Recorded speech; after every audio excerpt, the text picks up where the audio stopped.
Bienvenidas, bienvenidos a Observatorio Semanal. El día de hoy vamos a hablar a propósito de un evento que se ha vuelto legítima y genuinamente y por buenas razones noticia de la situación de la infancia en México y de la situación de la infancia en México en un contexto de tanta descomposición y de tanta violencia como el que estamos viviendo. Elena, empecemos por ahí. ¿Cuál es, desde tu punto de vista, la situación de la infancia en nuestro país el día de hoy? ¿Cómo están? ¿Quiénes son? ¿Cómo viven las niñas y los niños en México? Bueno, sabemos que el país ha estado experimentando una grave crisis tanto de seguridad como de derechos humanos durante la última década. Y en este contexto, digamos que tradicionalmente no hemos tenido el cuidado suficiente de dimensionar lo que toda esta situación afecta en sí a la infancia. Sabemos que también hay una gran cantidad de niños que han sido asesinados, que son niños sicarios en particular, y sobre todo a mí me gustaría mencionar la situación de los niños que han sido víctimas indirectas porque tienen a su madre, a su padre o hermanos desaparecidos. Creo que allí ha faltado una dimensión de políticas importantísimas para atender a esta población en específico, porque creo que no alcanzamos a comprender los daños tan profundos que esta situación está produciendo en la infancia.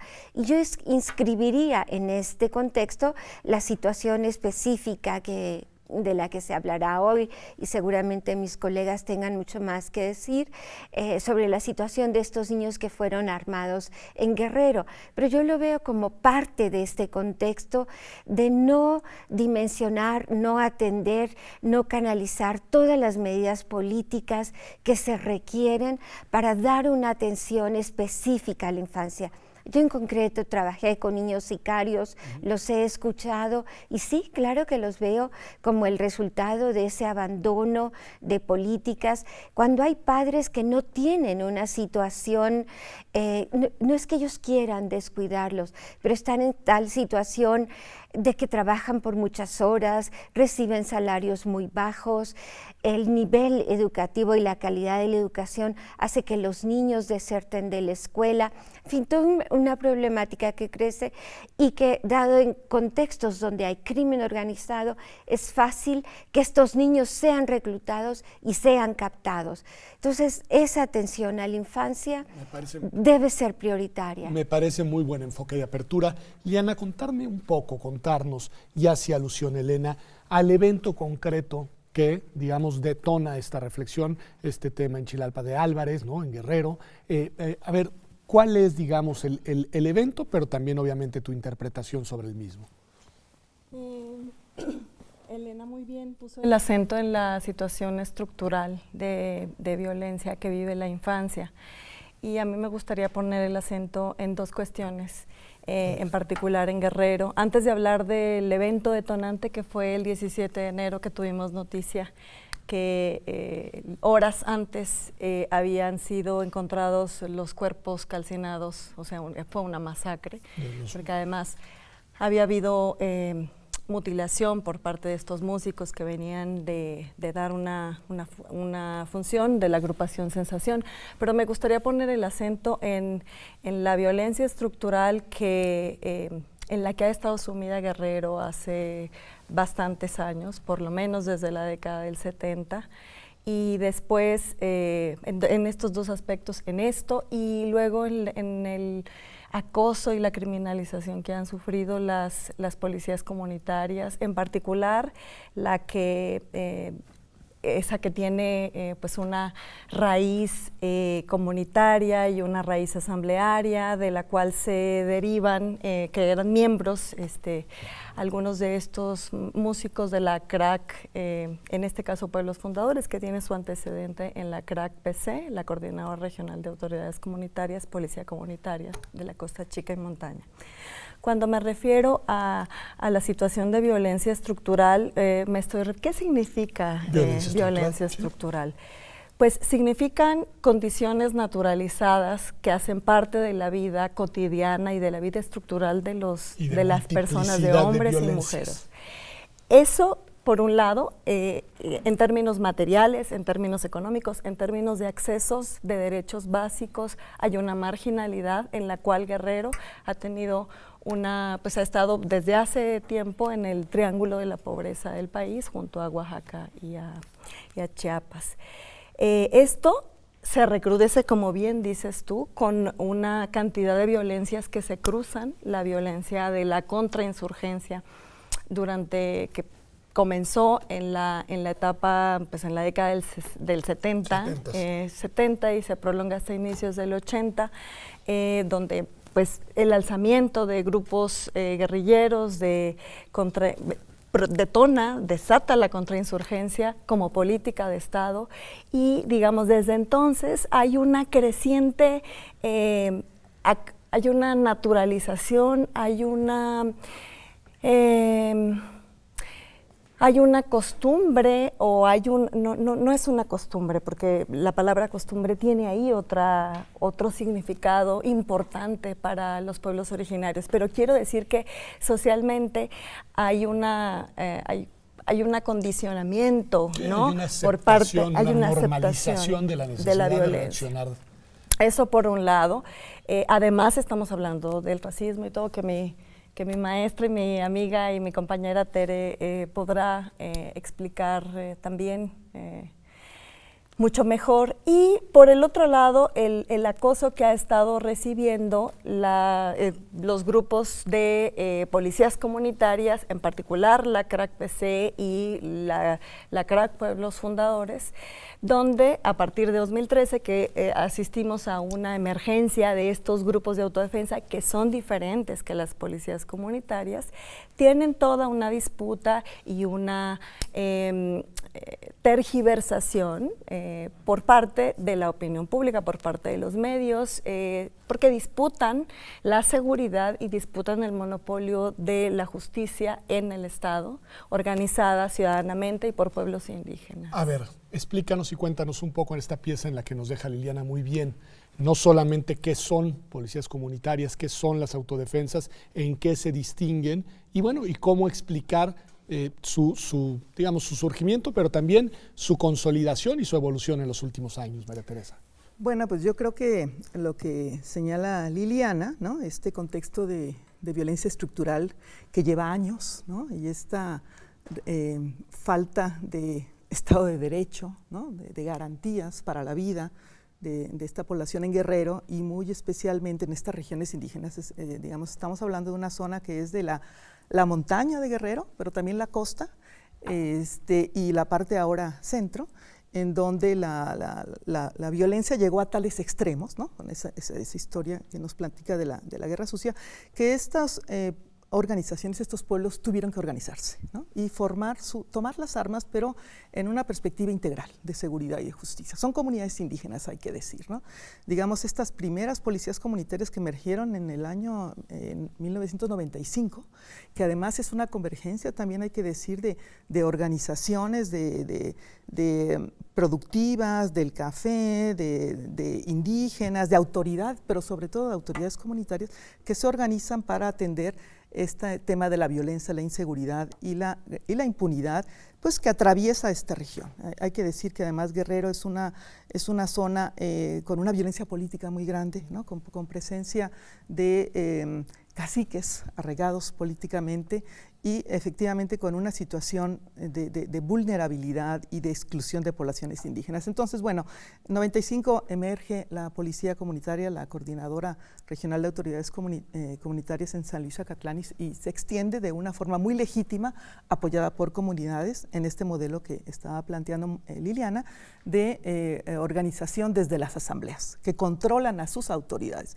Las policías comunitarias que tienen armas no se mandan a sí mismas, ¿no? Responden a la asamblea, responden a sus autoridades y a coordinadores, que son las autoridades principales, que además de hacer la tarea de hacer justicia, son los que coordinan la perspectiva comunitaria. Entonces, bueno, la expansión que estas policías comunitarias tuvieron a otras regiones tuvo que ver por la misma necesidad por la cual surgieron en un inicio las policías comunitarias, esta falta de seguridad, este incremento de violencia que se dio, pues ya sabemos, desde el 2006, 16 y 2013 que entra en crisis, y ahí se expande la policía comunitaria del modelo de la Coordinadora Regional de Autoridades Comunitarias, se expande a otras regiones, ¿no? En la parte de la montaña de Guerrero. Antes estaban localizadas solamente en la costa y en la montaña, ahora se expande a la zona de Olinalá, a la zona de Tixla, a la zona cerca de Ayotzinapa. Realmente se expandieron porque hubo una demanda. Y y al mismo tiempo emergieron también estas otras policías ciudadanas, ¿no? Que tienen también un modelo comunitario. Algunas de ellas se vinculan a la UPOEG, que es la Unión de Pueblos y Organizaciones del Estado de Guerrero, que involucra comunidades indígenas, pero también comunidades de la costa. Bueno, digamos, no me voy a meter ahorita a profundizar en el tema de las policías ciudadanas, que algunos las han querido descalificar como autodefensas. Efectivamente han crecido mucho, pero la pregunta es, ¿por qué están allí? ¿Por qué emergieron? ¿A qué están respondiendo? ¿Qué nos dice del Estado? ¿Qué nos dice de la falta de Estado? De la necesidad que tienen estas poblaciones de tener que articularse y asumir tareas fundamentales de seguridad y también de justicia. A ver, Elena, después de escuchar a Liliana y María Teresa en esta reconstrucción del contexto, de las causas, de explicación de por qué surgen estos distintos fenómenos comunitarios de autodefensa, es difícil sustraer a los niños de ese contexto, ¿no? Es difícil imaginarnos esos fenómenos sin algún tipo de presencia, participación, en fin, involucramiento de los niños. ¿Qué decir de eso? Porque uno de los elementos que nos trae a hoy, por supuesto, el ominoso, reprobable, espantoso homicidio de estos 10 músicos en ese día, pero después uno de los fenómenos de reacción, el hecho de que haya circulado la noticia de niños armados precisamente en esta lógica de autodefenderse. ¿Qué decir de eso? Dos cosas. Primero, yo creo que estoy de acuerdo con lo que señalas, que difícilmente los niños pueden sustraerse a este contexto donde sus padres viven en estas condiciones que Liliana y Tere nos han descrito también. Los niños forman parte integral e incluso en la niñez indígena, digamos que hay esta cosa que yo describía de cómo el país no se ocupa suficientemente y tenemos una cultura que no visualiza y respeta plenamente a la infancia. La verdad es que en la niñez indígena esto ocurre menos. Los niños indígenas son generalmente mucho más protegidos y forman parte de la familia.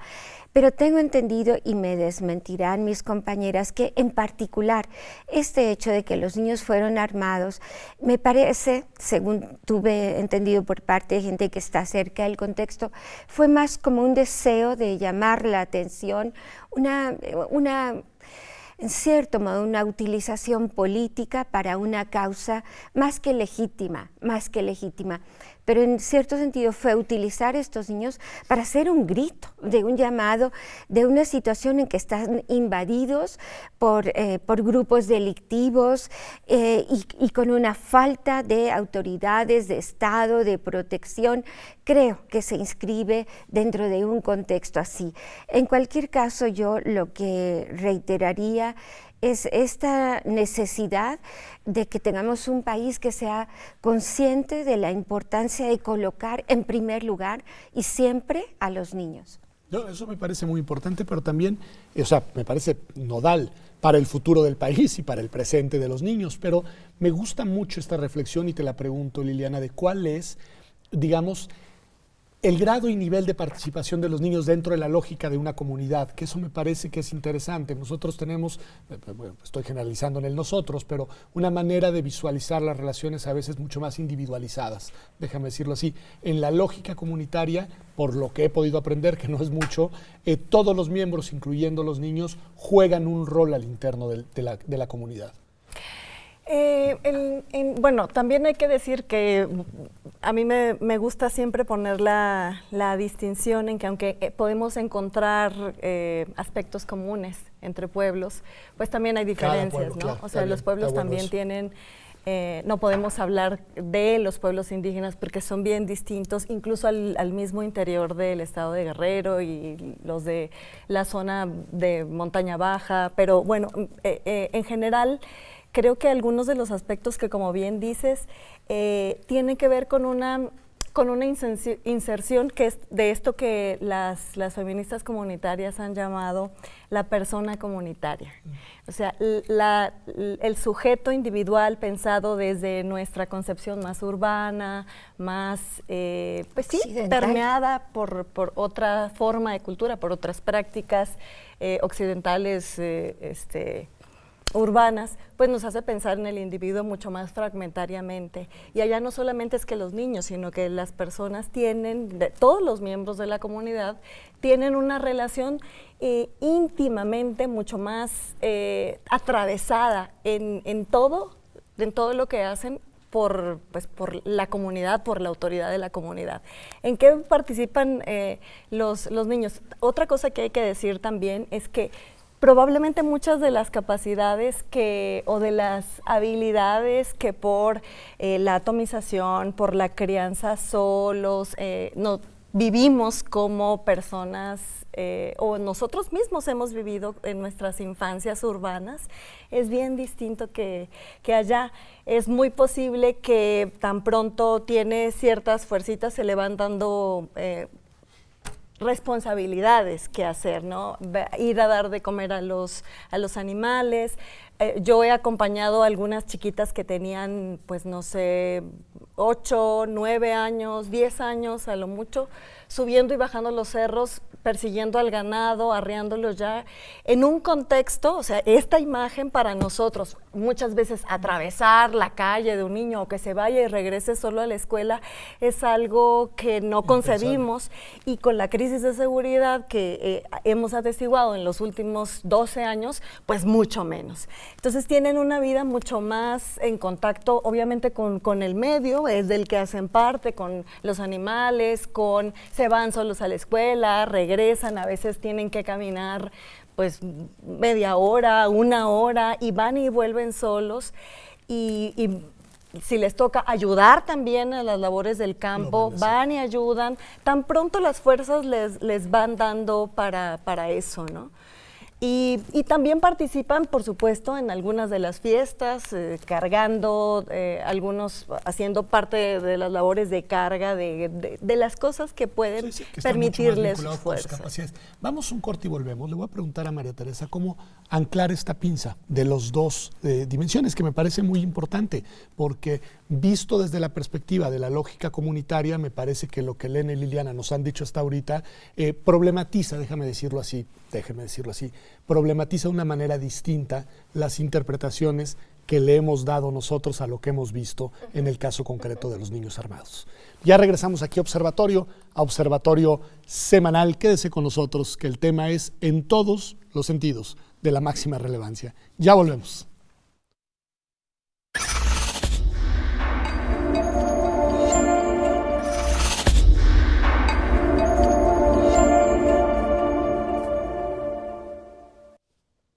Ya estamos de regreso aquí en Observatorio Semanal, y estamos hablando a propósito de lo que sucedió o de lo que ha sucedido, entre otros eventos ominosos en Guerrero, hace algunos días en Chilapa de Álvarez, a propósito del terrible homicidio, uno más, hay que decirlo, lo cual es terrible tener que decirlo, en este caso de un grupo de músicos, y también una de las reacciones, simbólica o no, pero bueno, en ese contexto explicable o explicada, de escenas de niños armados como una respuesta y como un ya basta, hemos llegado a este extremo.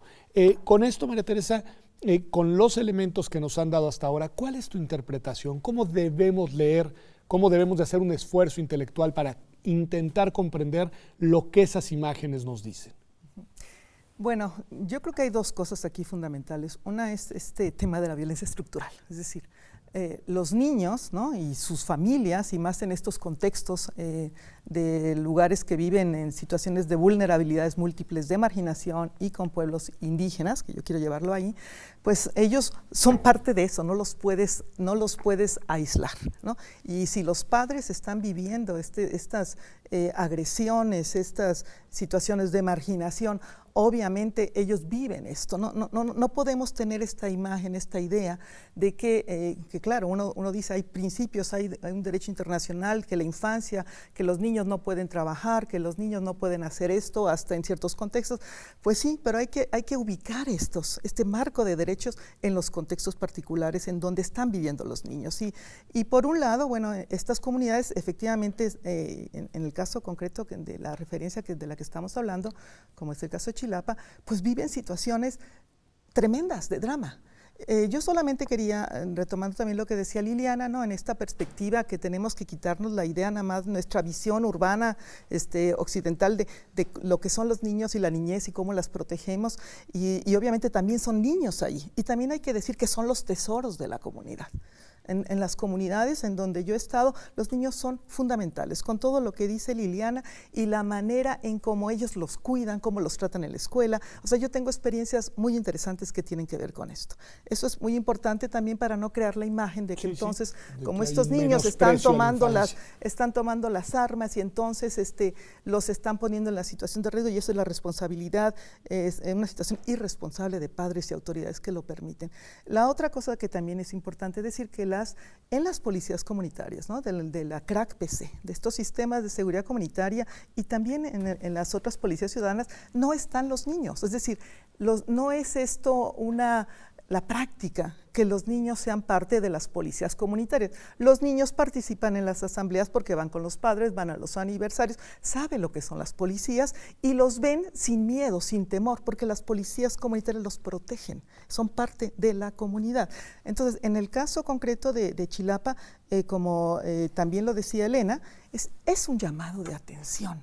Efectivamente, estos niños, por la condición de agravio, ¿no? que se ha incrementado en los últimos 4 años en esta zona de Guerrero, en Chilapa, han dejado de ir a la escuela en los últimos tiempos, no porque no quieran, es más, sigue habiendo maestros y ellos quieren ir a la escuela, pero están viviendo una situación en donde están cercados, han estado cercados por las fuerzas de estos grupos criminales, ¿no? Los tienen muy identificados, los ardillos, los rojos, que no dejan moverse a la comunidad. Hubo un momento donde ni siquiera podían meter alimentos, y bueno, y toda esta situación de masacre, de impunidad, ¿no? Porque hay que decir también que está detrás, que esta comunidad está gritando que quieren apoyo. Y me parece que entonces el tema es que las autoridades, y yo en concreto me quiero referir a la autoridad de Guerrero, no han respondido, porque también hay acusaciones ahí muy que sabemos que suceden de connivencia, bueno, que hay que investigar. No puede ser que esto, en concreto, desde el año pasado, en enero, que fue una de estas primeras masacres, ¿no? que hubieron hacia gente de esta comunidad, y después siguieron otras, desaparecieron a personas, muchísimas. Esto vino como a derramar el vaso de algo que se venía acumulando. Entonces, bueno, este llamado de atención, esta alarma y esto que veamos allá a los niños, a mí, claro que me preocupa como a todos. Claro, uno dice, ¿por qué un niño con armas? Pero lo que sí me parece a mí, que yo sí quisiera mencionar, que se está enfocando, ¿no? Los medios se van sobre eso y no están analizando ese contexto. Eso me parece fundamental, y además volvemos, Elena, al punto de siempre. Ya lo habían apuntado ustedes, las tres, pero te lo quiero, de modo, decirlo aunque parezca una obviedad. Hay una profunda omisión de Estado. Hay una ausencia de autoridad en el mejor de los sentidos y de ausencia de responsabilidad de las instituciones públicas locales y de las instituciones públicas nacionales en este tipo de temas. ¿Qué decir? ¿Qué decir desde esta perspectiva de lo que nos está pasando en México con el debilitamiento y con el fracaso y con las omisiones de las autoridades estatales? Sí, yo creo que, digamos, en particular en esta zona, como muy bien lo ha descrito Tere, es una situación que tiene mucho tiempo, pero no debemos perder de vista que también forma parte, lamentablemente, de mercados internacionales, de consumo de drogas, y esta economía que escapa completamente a la situación de las comunidades, pues también atraviesa y afecta, y también, por supuesto, ha habido autoridades o partícipes o bien omisas de sus funciones. Yo creo que también lo que tenemos en realidad en general es un Estado desbordado, un Estado que no alcanza a ejercer sus funciones, que ni siquiera estuvo preparado cuando tuvimos ya hace tiempo una situación de una delincuencia, digamos, lo que no era la macrocriminalidad. Y si en ese momento teníamos autoridades incompetentes, desafortunadamente no se fortalecieron las capacidades del Estado y hoy están verdaderamente desbordadas. Es tristísimo pensar cómo van a poder estas autoridades realmente, por ejemplo, investigar y hacer justicia a todo el cúmulo de crímenes que se han cometido y en particular los más graves, como las desapariciones. Y yo un poquito le aclaro a Tere, no sé si se refería a mí cuando yo hablaba de los derechos de la infancia, como si... y yo lo que quería decir es que estos niños que viven ahí tienen, por supuesto, como primer derecho el vivir dentro de esa cultura y el reproducir su lengua, sus costumbres, el cuidado de su hábitat. Esos son los derechos primordiales también para estos niños y también eso se viola, ¿no? Entonces, yo sí creo que más o menos estamos de acuerdo en que no hubo tanto realmente que los niños realmente fueran puestos a ser armados ni ponernos en más riesgo del que ya están de por sí, sino que era un deseo de hacer un llamado de atención hacia esta situación tan desesperada. No, y me parece muy importante cómo lo explican, porque la tendencia a la simplificación por parte de quienes miramos desde fuera es enorme y te quedas con la nota anecdótica, la repruebas con una visión absolutamente, digamos, desde acá, y ahí yo sé que no trajiste todo el tema del mensaje, lo trajo Elena y lo retomó Teresa, pero si tuvieras que traducir desde tu punto de vista, ¿qué es lo que nos están queriendo decir con esas imágenes, concediendo el punto de que lo que hay ahí es un llamado? ¿Qué dirías, Liliana? Yo creo que hay, yo diría dos cosas. Yo diría que son un llamado a... Cuando hemos hablado aquí de violencia estructural, es hacer responsable al Estado en sus diferentes órdenes, en el orden municipal, en el orden estatal y en el orden federal, no solo por omisión, por todas los aspectos, también, por colusión, por omisión y por falta de aseguramiento de todos los derechos en un sentido amplio, por la seguridad, por el derecho a la vida, por el derecho a transitar libremente, por el derecho a tener educación y a tener salud. Me parece que hay una gran responsabilidad de Estado, porque parece que cuando decimos hay una falta de Estado es como si el Estado no estuviera ahí. El Estado muchas veces está para reprimir, ha estado para reprimir históricamente, ha estado para decir desarmemos a las policías comunitarias, pero no para atender las causas que les dieron origen. Cuando estamos hablando de responsabilidad de Estado, estamos hablando que en el último quinquenio, según datos del INEGI, hay 11,496 homicidios en el Estado. Y en ese quinquenio, según datos de la CEAB, hay 599 desapariciones. Eso da un total de 2,095. Solamente en estas, estamos hablando de la cifra azul, de la cifra conocida, y si pensamos que más o menos a razón de son alrededor de 20, un promedio de 3 hijos, pensemos un promedio de 3 hijos, por la cantidad de homicidios aquí, y estamos hablando de pues alrededor de 36,000 menores que podrían estar en estado de orfandad. Entonces estamos hablando de eso. Me parece que una cosa es eso, y la otra que yo diría es que también es un llamado, a mí me parece que a mí me interpela no solamente a las causas de violencia estructural y a la responsabilidad del Estado, sino a escapar de interpretaciones racistas y de interpretaciones esencialistas. ¿La dimensión racista también juega aquí? Por supuesto, claro. Por supuesto. No es pregunta retórica, es que no. Sí, entra por las razones que avanzó Tere antes.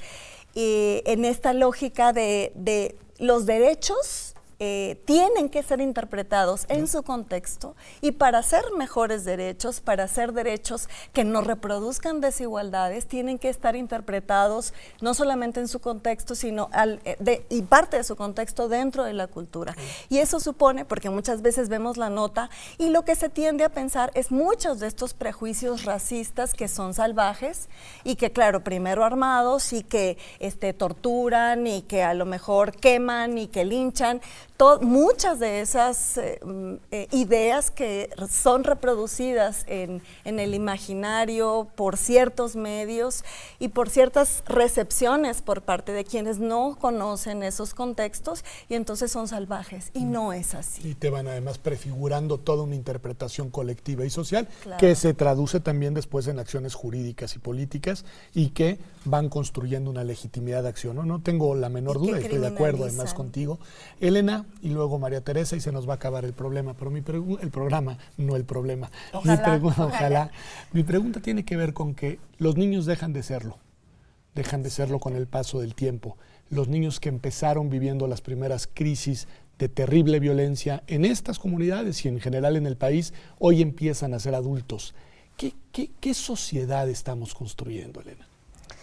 Dios mío, sí, una sociedad con profundas carencias, con agravios múltiples. Por ejemplo, yo que me he dedicado durante muchos años a trabajar en cárceles, es una de las cosas que más me llaman la atención. Hablando siempre con los delincuentes, tratando de entender su punto de vista, es como tantas y tantas veces hay detrás de esos actos agravios, abandonos, fallas importantes en funciones que debió de haber desempeñado el Estado adecuadamente. Entonces a mí me preocupa que esos agravios no logren ser atendidos, no logren ser visualizados como causas, como demandas justas. A veces uno podría decir, pero entiendo que esa es una interpretación mía, ciertamente, ¿no? Que digamos que sí, es como si muchas veces detrás de ciertos actos delictivos habría como una especie de llamado político que no está siendo formulado de esa manera, como una causa política, como una demanda política, como un programa político, pero en verdad que sí, que esos agravios dan para construir causas políticas. Ahí me lo parece dejo. importante, María Teresa. Con esta lógica de las causas políticas, en este caso que vienen desde abajo, también hay las lógicas políticas que están en los niveles intermedios, ya estoy hablando de los poderes institucionalizados, y en el orden nacional. Y pareciera que esas causas políticas no están teniendo el eco político que deberían de tener. ¿Cómo explicarlo? Bueno, no sé si te voy a responder como tú quieres, pero yo quería articularlo con algo que me parece fundamental, que tiene que ver con lo que estamos hablando. Yo creo que no se está terminando de comprender también en este llamado que están haciendo estas comunidades, que ellos no nada más quieren que les vengan a resolver, que desde arriba les vengan a decir lo que tienen que hacer, sino que ellos quieren que se reconozcan sus procesos. O sea, este tejido comunitario que vemos que funciona, que articula, que genera respuestas, estas comunidades que han logrado resistir, no lo han hecho nada más por la voluntad de una persona, ¿no? Lo han hecho porque se articularon, porque se organizan. Entonces, en términos de una perspectiva política de Estado, a mí me parece que si se quiere atacar el tema de seguridad, se quiere con las políticas de apuestas por la paz que tanto se están ahora discutiendo, con las cuales estoy de acuerdo, que hay que construir ahí, necesitan involucrar a estas comunidades, a los pueblos, a las organizaciones, desde lo que ellos están haciendo y cómo ellos están contribuyendo a generar alternativas. No se puede decir, a mí realmente me preocupa cuando se dice, es que la responsabilidad, por ejemplo, en el caso de seguridad, la responsabilidad del Estado es el garantizar, ¿no? Somos los únicos que tenemos el derecho a las armas legítimas. Ok, sí, pero si eso no se está dando, ¿por qué no mejor se dice, a ver, en esos contextos, ¿qué se está haciendo? ¿Bajo qué controles? ¿Cómo podemos encontrar formas formas de coordinación, de regulación, pero de respeto y no de ir criminalizando y de ir acosando. En este momento, en el caso de Guerrero, las policías comunitarias de la CRAC están acosadas, están siendo acosadas y la propia legislación del Estado en Guerrero echó para atrás el avance de un reconocimiento. Entonces, ahorita hay controversias constitucionales que se están llevando en la Suprema Corte, que yo creo que sí es muy importante comprender como política de Estado qué es lo que nos están diciendo, ¿no? Estas comunidades, estas organizaciones de los pueblos, estas autonomías locales que además tienen marco de reconocimiento en la ley, no están fuera, no son ilegales, no están fuera de la ley. Creo que tenemos que tener esta apertura como política de Estado a comprender que si queremos resolver los problemas, pues tenemos que hacerlo junto con los contextos locales, con los actores locales. Totalmente de acuerdo con las tres, debo decirlo, pero totalmente de acuerdo también con esta conclusión que nos da María Teresa. Al final, si no construimos desde abajo, difícilmente vamos a construir algo nacional y sobre todo algo que a mí siempre me pareció muy importante, algo incluyente. Incluyente no solamente de las personas vistas como individuos, sino incluyentes de las visiones y concepciones que tienen las personas de cómo se ven a sí mismas y cómo quieren ser vistas. Y en eso, por fortuna, a nuestro país lo cruza una riquísima diversidad de visiones y lo importante es saber reconocerla, saber vivir con ella y saber entender que, en este caso concreto, que los niños y las niñas fueron el foco de nuestra atención, son personas que merecen tener un desarrollo y una vida plena, una vida autónoma en los términos en los que sus propias concepciones lo determinen. Esto ha sido Observatorio Semanal. Gracias por habernos acompañado y nos vemos aquí, como todos los domingos, la próxima semana, en TV UNAM.